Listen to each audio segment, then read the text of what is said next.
fi hayyu dureen hojiisaa sirnaan gaggeessuu dadhabuusaati. Kanas jaalararsoo fi jaalmurataan bira dhaqanii qaamaan waliin haasawanii akka godhachuu dandeenyu innis hayyamuusaa dhaamsa nutti himanii sanarratti hirkanneeti kan walga'iin gumii sabaa hatattamaa sun ka godhame. Walga'iin sun ka seeraati kanuma silaa godhachuus qabnu jechuudha. Kanaaf walga'ii sanarratti teenyee wanni laallee murteessinee adda kaanes bakki silaa hogganni hayyu duree gaggeessuu danda'u waan hin dandeenyeef seerumarra ka jiru waan silaa ta'uu qabu sanuma goonee jechuudha. Wanni nuti addatti goonee jiru kanaaf bakka banaa san akka itti aanan hayyu dureen bakka bu'ee hanga kora sabaatitti dhaaba kana hogganu dhaabni kuni akka hojiin isaan dhaabbanne qabsoonis akka hin dhaabbanne walumaa gala caasaan dhaabaa hundinuu akka sossoo'uu danda'an sanuma goone malee nuti waan addaa ka goone hin jiru jechaadha. Kanaaf kana keessatti fonqolcha maalii ka jedhamu suni waan dharaati. Maali wanni fonqolchamu? Wanni fonqolchan sun bira hin jiru. Nuti wanni goone bakkuma banaa jirtu san cufuudha jecha. Kanaaf jechi sunuu fayyadamuunu safuudha waan hin barbaachifne sana wanni akkasitti fudhatamuus tokkollee hin jiru. Wanni fonqolchasanii hin jiru jechuudha. Kanaaf nuti waan adda bilisummaa Oromoo baroota dheeraa keessatti hogganni godhaa turee fi godhaas baanee fi walga'ii sirnaa walga'ii hatattamaa jennee godhaa baanee kanaaf nuti qabsuma teenya itti fufsiisuu fi dhaabni keenya akka hin dhabamne dhaaba keenya dandamachiisuudhaaf heeruma keenya sirnuma qabnu irratti seeruma qabnu irratti hundeeffamnee sanirratti hirkannee waan goone malee kan addaa tokkollee nu hin jiru jechaadha. Kana walga'ii sanarrattis kan nuti teenyaa osoo inni waan dhimma namaatiin waan dhaabaatii waan qabsootii waan silaa dirqama nurraa eegamu gaafatama qabnuuti kan raawwanne malee waan dhimma namaatii miti jechaadha. Kanaaf sanarratti teenyee mari'annee qabxiilee jedhaman sana baafannee kaanee hojii keenya itti fufne jechuudha. Kanuma kana achi wanni nuti goone tokkolleenis hin jiru. Kanarraa kanaf immoo warreen kana ala jiran warreen kana ala keessattuu dhaaba kana keessatti dhaaba dhoosaatii jira. Warreen dhaaba gartee dhaaba keessatti tolfatamee caasaa dhaabni hin beekne, caasaa heerri hin beekne, caasaa seerri dhaaba hin beekne keessatti kanneen hammataman ammoo wanni kuni waan isaanirraa ala ta'eef jecha karaa isaan hin beekneen waan ta'eef jecha kanarraa wacuunii fi kanarraa sirbuun ni jiraata taasisu waan nu laaluu miti jechaadha.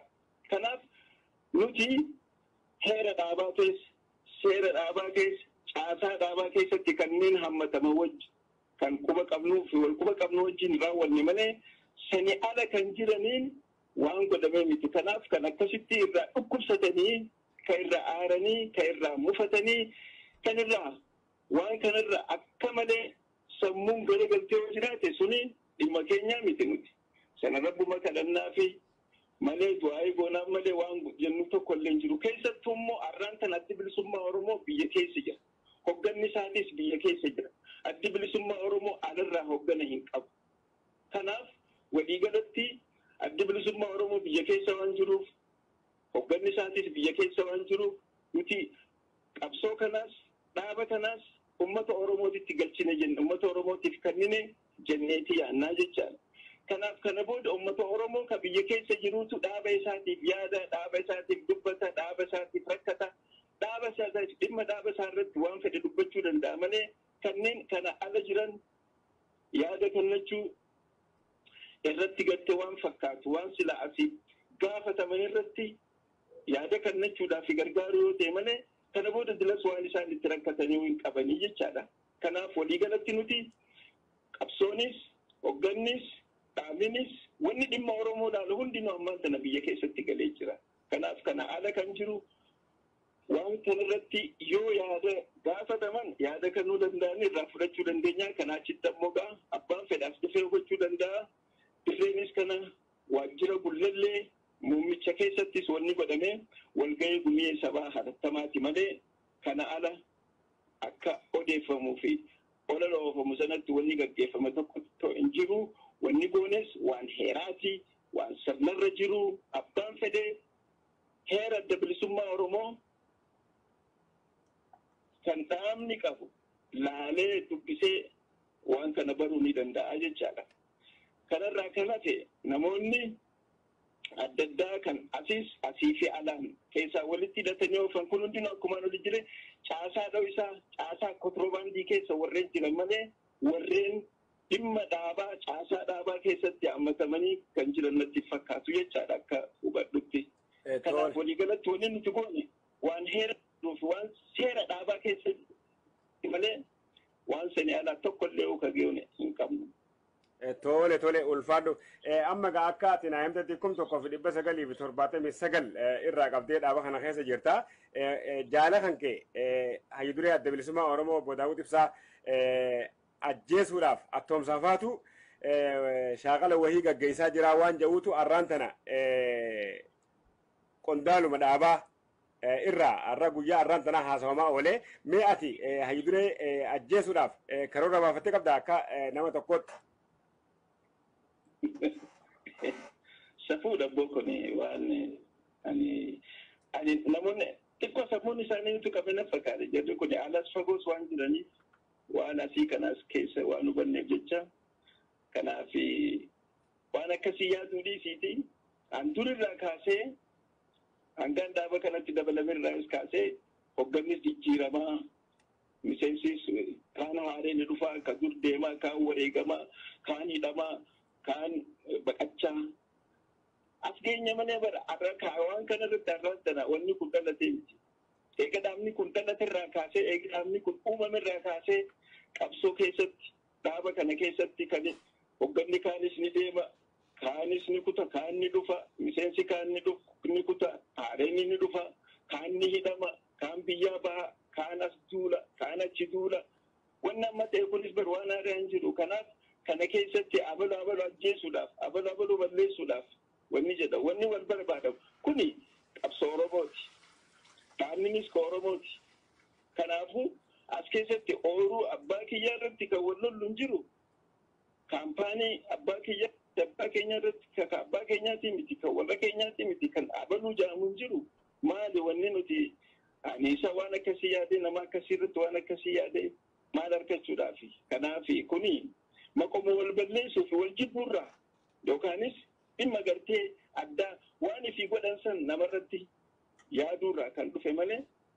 bara umrii kiyyaas keessa jiraaddeettan abaluun akkas godhe takkaas yaadees takkaas waan akkasiitu warra waan akkasii keessa hin jiru jechuudha kanaaf qofa osoo hin ta'inaan diddansuma dhaabuma kana warreen balleessuu barbaaduutu kan radduudha amma silaa wanni barbaade jechuun isaanirra ture fayyaa ta'a baganuu gootan kaan ammoo walitti dhufnee sirnaa fi dhaaba qabnuun sirnaa fi tartiiba qabnuun kan dhaabni kun ittiin beekamu sanii waliin teenyeet waan silaa jiru marannee fixannaa jechuutu isaanirra ture malee daran dubbii oowwisuu fi daran dubbii gadan taane jallisuu fi waan hin taane walirratti mee akkas jeet lammata akkami laal jaalsuute ankanii siimu qabsoon dheertu halkan tokkotti hin dhumtu guyyaa tokkotti hin dhumtu qabsoon tun dheertu moyxannoo ammaan dura arganneerraayis kanaaf dafanii waa darbachuu fi dafanii waan fedha jechuurra if qusatanii obsaan jiraatanii waan tettee hundaa walitti dhufanii mee wanni kun akkamitti ta'e silaa jaamee irra hubatanii gaariidha jechuudha. Kanaaf amma kan dabre kan fuulduraaf illee namoonni kun yoo if qusatan gaariidha qabsoon dheertuudhaan jaan. Tole ulfaadhu amma Juulaay 17 irraa qabee hayyu dureen adda bilisummaa Oromoo uggura keessa turuu miidiyaalee garagaraatti himeeti jira. Garuu hooggantoonni poolisii federaalaa kan magaalaa Finfinneedhaatii fi akkasuma kan federaalaatii fi kan mootummaa naannoo Oromiyaatis dubbii himaa mootummaa naannoo Oromiyaatis hayyu dureen ugguramee akka jiru waakkataniiti jiran. Isin akka dhaabaatti qaamni hayyu duree uggura kun eenyu akka ta'e qorattanii wanti irra geessan jira. Nuti bari ugguramuu isaatii fi itti akkas ta'uu isaatii maal isaa bar nuti hin beeknu nuti waajjira dhaqneetuma isa dhabuudha. Waajjira ogaadha inni hin jiru qunnamtii irra hin jiru. Kanaaf nuti waan sanii bar waan irraa quba qabnu hin jiru. Kanaaf waan kana gartee eenyu godhe akkamitti godhe isuma sana gartee warra akka isan godhe san ka himatu fi abbaa godhe jidduu jirti malee nuti waan irraa beeknu hin jiru nuti waajjira dhayne yeroo achi nuti nagarru qunnamtii yoo barbaanne qunnamtii isa wajjin hin qabne taanaa jireenyis hin qabu jaa kanaaf nuti dhabne malee waan isaa waan inni ta'e waan hojii isaa guyyuu gaggeessu dadhabuu isaati malee waan irraa beeknu hin jiru tokkollee san. Duba akka dhaabaatti hayyudureen dhaabaa manatti niin ugguramee eega jee waan kana himate qorattanii baruudhaaf wanti tattaafatan jira. Ta'ee kasaniifuu wal jaarree eessa akka dhaqe barbaadu yoo gartee waan isarra ga'ee yoo jiraates if jaarree gas gurmeessine boodatti barbaaduu fi isa qofaa miti miseensota dhaabaa hoggana dhaabaa deeggartoota dhaabaa waan dhimma dhaaba kanaa wajjin walitti hidhatu hundaa'uu nuti barbaaduu fi isaaniif falmuu fi waan dandeenyu hundaa'uu godhuudhaaf qophii qabna jecha. Bareeda guyyaa arraan tanaa hagayya takka 2020 hayyudureen adda bilisummaa Oromoo waajjira itti hojii isaa idilee gaggeessuudhaaf akka dhufetti poolisiidhaan marfamee sakattaa gaggeessine jechuudhaan fuudhanii mana jireenya isaatti deebisan. Himannaa inni duraan himate saniin waliin qabatu fakkiidhaaf yoo dhufee haala kanaan hayyudureen boru hojii isaa idilee waajjira dhufee gaggeessuu dadhabe murtiin gumiin sabaa adda bilisummaa Oromoo hatattamaa akka araarsa hojii gaggeessuuf dabarsisanii baruurraa qabee hojiirra oolamoo bifa akkamiin hojii itti fufuudhaaf jiraattan mee kanaas xiqqashoo addaan nuu baase. Kuni bari gaafa 27 murtii dabarsinirraa kaasee hojiirra oolaa jira bara. Amma booda nuti akka hoogganaatitti jaalararsoo biqilaa beena malee hin jiru namni biraati. Isa kadaaba kana hoogganaa jiru. Gaafa tokko kaati jettu kanas achiin jira bar waajjiruma gullallee san keessa jira. Kanaafuu achitti wanni ta'es akkas godhanii akka ani jekiyyaa waan hin arge jiru naannoo sanatti kanaafuu nuti dha'ina deebine kan hin arge kana akkas godhanii akka ani hin beeku jekiyyaa waan hin arge takka illee nuun jiru. Tole amma gaa miseensota yookaan hooggantoota dhaabaa kanneen ala kana jirantu miidiyaalee garaagaraa irratti bahuudhaan murni kun isin baanee durumaanuu gantoota asmara irratti wal jaaranii dhaaba kana irratti fincila godhuudhaaf tattaafataa turanii isin dhugumatti gantoota. Eenyu isaan kun akkana jiru kun kan nuun jechuu danda'u hin danda'ani bari isaan hooggana keessa jirani hooggana dhaabaa keessa jirani. Kanaafuu kanumaan siin jeema caasaa kontiroobaandiitii fi caasaa gartee dhoo isaa akka dhaabni quban qabne keessa kanneen jiraatan waan fedhan jechuu danda'an. Galtuu ta'ee jinnii ta'ee shayxaana ta'ee waan fedhan ka odeessan nuti waan nu laalaatiin ibsa. Nuti sana quban qabnurraa. Tole achumaanuu gaa amma jaarmeenni gaama biyya alaa jiru kuni guyyaa guyyaan ibsa ejjennoo isinirratti baasaa jira warreen yaalii fonqolchaadhaa dhaabarratti gaggeesse ni mormina jechuudhaan. Baay'ee nu miti nurratti miti dhaaba isaanii irratti baasaa jiranii dhaaba isaanii irratti waan baasan isaan namni waan kana godhu deebi'ee dhaabbatee ilaallachuu qaba. Akkuma siin jeessanii qabsoon yookaanis wanni hundinuu halkan tokkotti fi guyyaa tokkotti godhamu miti. Ibsaarraan tana baasanii boru maaltu ta'a laaluudha qaban. Waan fuuldura ta'uuf deemus laallachuudha qaban. Kanaaf dhaaba namarratti miti ka baasan dhaabarratti baasaa jiran. Dhaabni adda bilisummaa Oromoo immoo seeraan heeraan mootummaa kana biratti beekumtii argatee addunyaanis beektee sirnaan kan jiru malee kan dho'isaa fi kontiroobaandiidhaan jiru miti. Kanaaf namoonni waan akkasii yaadan kun dhaabbatanii if laaluudha qaban. Namarratti miti ka qabsoo godhan. Kuni kaanii nama tokkootii miti. Ooruu nama tokkootii miti. Kana waan jecha waan hunda godhuu dura waan hunda utaalanii godhuu dura akkuma Oromoon jettu arraba mucucaate deebisuun hin danda'amu. Kanaaf waan jaanii fi waan godhan hunda dhaabbatanii qalbii qabbanaawanii qalbii gartee nagaa laaluudha malee akkanumatti jejjeraniitu utaalaniitu abaloo akkana jedhu dubbiin achi akkas taate kan ofirraa dhiisanii suutatti dhaaba fi diiguurra dhaaba fi balleessuurra dhaaba fi itti duuluurra nama miti. Namni bar ni du'aa ni jiraata har'a kaarra jiru boru hin jiraatu.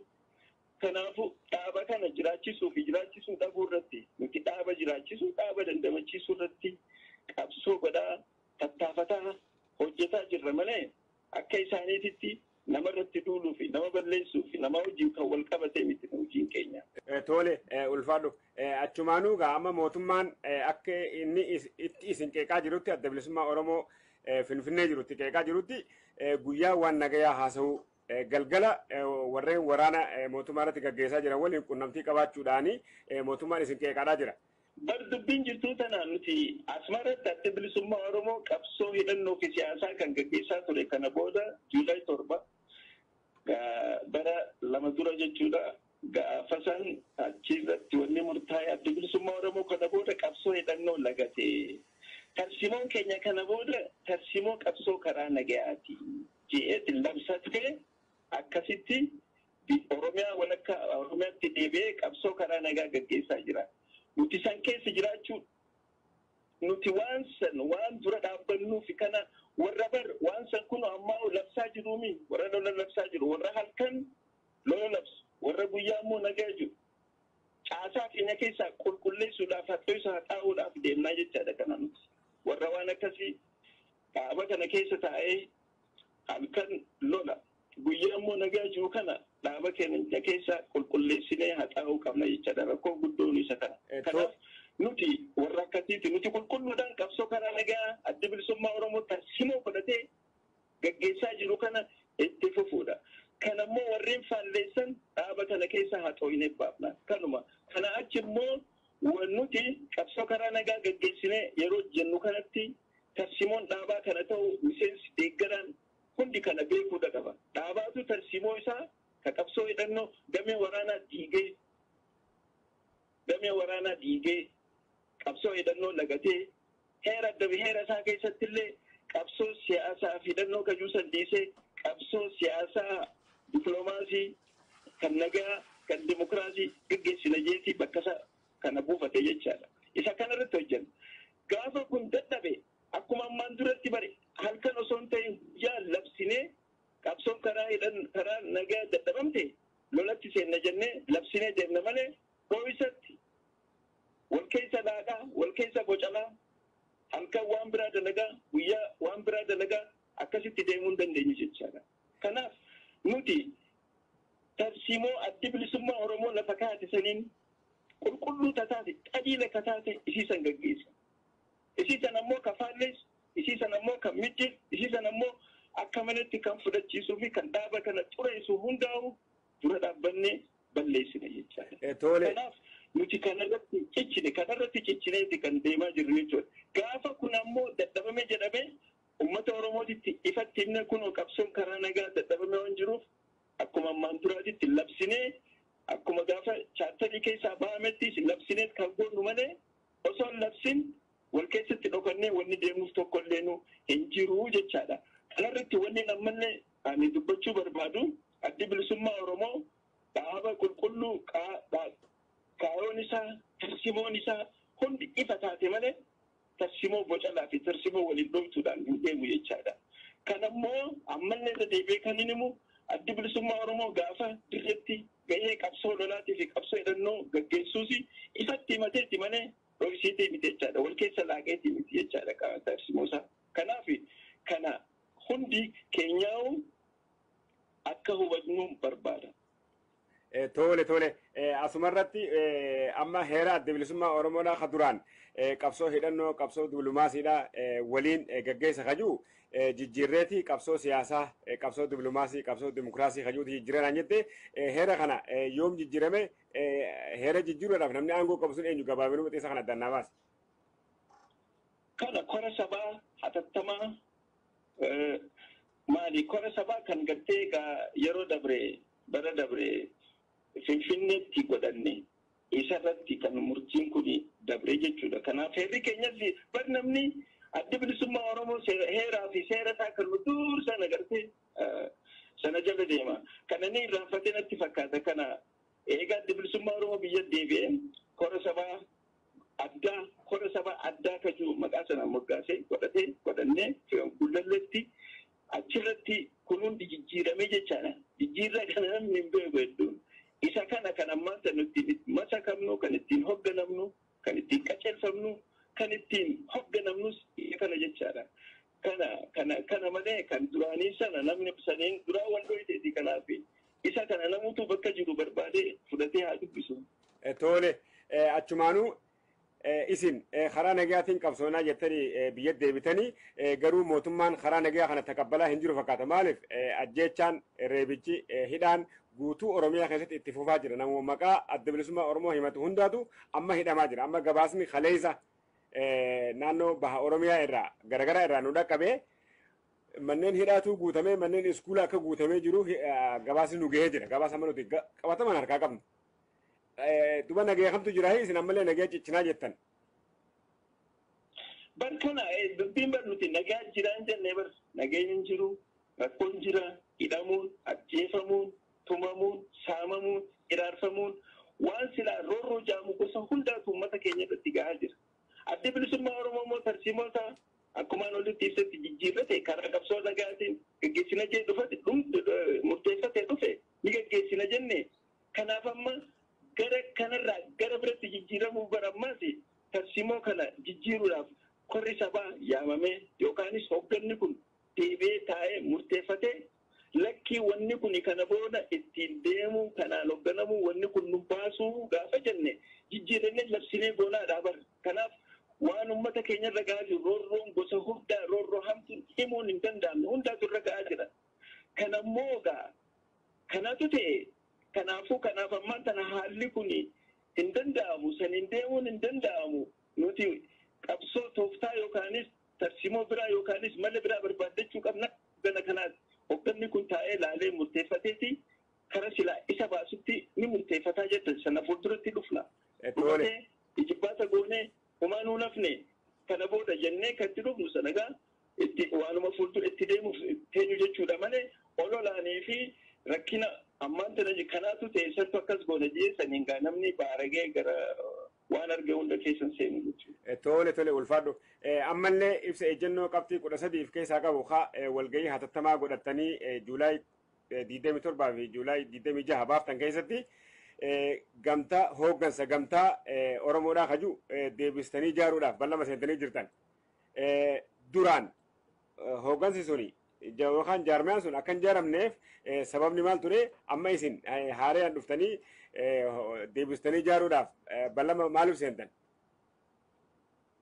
Nuti bari yaada gartee hooggansa gaaddisa Oromoo kajuu kana kan wanni barbaadamuu fi tokkummaa Oromoo tokkummaa dhaabota siyaasaa Oromootii fi walumaa gala siyaasaa Oromoo tafaffacaate sana walitti deebisuudharraa kan yaadame malee waan dhimma biraa takka illee keessaan qabdu kanaaf yoo danda'ame ammallee hawwiin keenya dhaabonni siyaasaa Oromoo walumaa galatti siyaasaan Oromoo sun akka bakka takkatti deebitu barbaanna. Dhugaa dubbachuudhaaf nuti amma hawwiin keenya fuuldura ana kan yaaduutitti maatii adda bilisummaa Oromoo hunda kafacee walitti deebisuu warreen sadii ala siyaasaa Oromoo gaggeessina jaanis hunda walitti deebine tokko taane humna tokko taane siyaasaa Oromoo tan lallaaqamtee fi tan boca lamte tana qajeelchinee qulqulleessinee Oromoonis kaammaan tana dhamee ka'alaa fi keessatti waan adda addaa keessa seene kana keessaayis akka godhuu fi siyaasaa Oromoo tan humna jabdu takka as baasuu irratti hojjennee Oromiyaa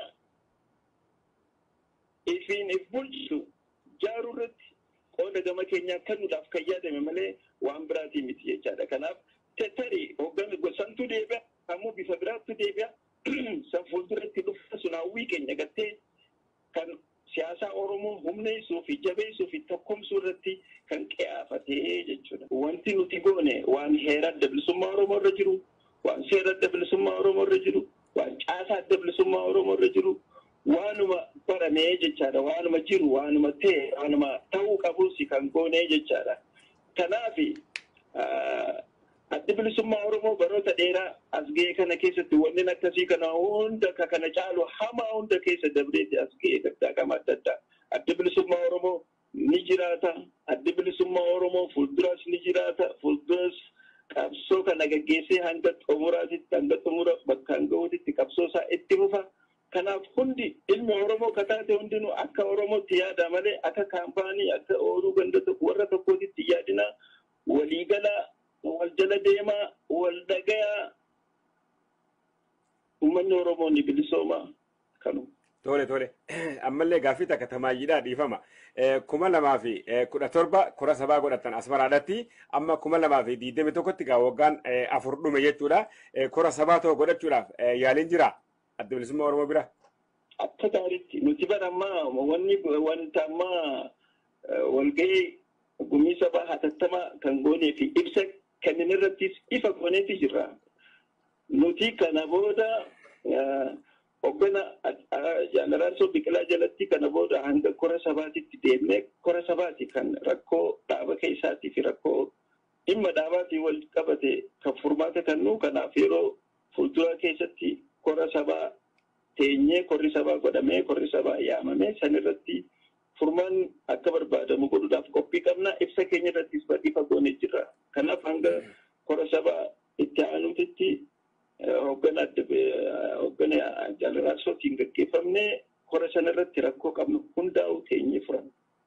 Jaal Attoomsaa Kumsaa miseensa koree hojii wachiiftuu adda bilisummaa Oromoo ibsa gabaabaa nuu laattaniif maqaa daawwattoota keenyaatiin.